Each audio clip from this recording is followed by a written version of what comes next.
Mining giant BHP has less than 24 hours to place a firm takeover bid for the British company Anglo American. Joining me now is business reporter Ed Boyd. Ed, if BHP walk away from the negotiating table, then the financial laws in the UK will prevent it from tabling another offer for at least 6 months. Is that right?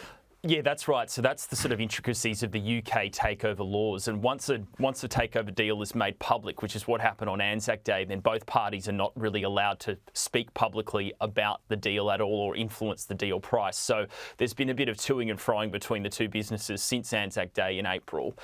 And right now we've got BHP has placed its second offer last week for about $64.4 billion. At the same time, BHP's share price has actually surged to a 3-month high. And the deal is for BHP shares, so it's actually increased the value of the offer.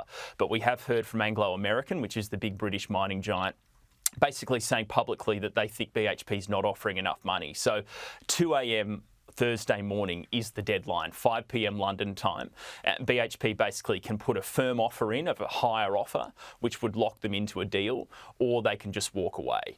Those are basically the two options now that BHP have, and expect to see an announcement on the ASX probably posted overnight, and we should get an update on what's happened early tomorrow morning from both BHP and Anglo American. But this would be the biggest mining deal of the year if it goes ahead, and BHP is already the world's largest mining company. This would make them even bigger and the biggest producer of copper around the world. Massive, absolutely. The local share market is also close to a record high today. It's just open. How close are we?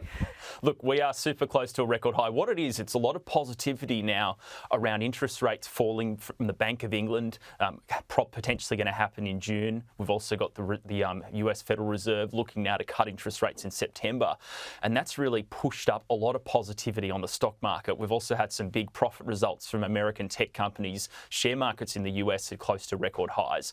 Let's just put up the ASX 200 live chart to see what's happened this morning. Okay, the record is 7896 points. So with about 34 points off the ASX 200's all-time record high. So we're pretty close to it. We could potentially get through that record throughout the rest of today, or perhaps at some point this week. So stock markets are feeling very positive and very buoyed up right now. And we've got our market just 34 odd points, Laura, off its all-time record. Okay, not far then. Ed, thanks so much. We'll see you soon.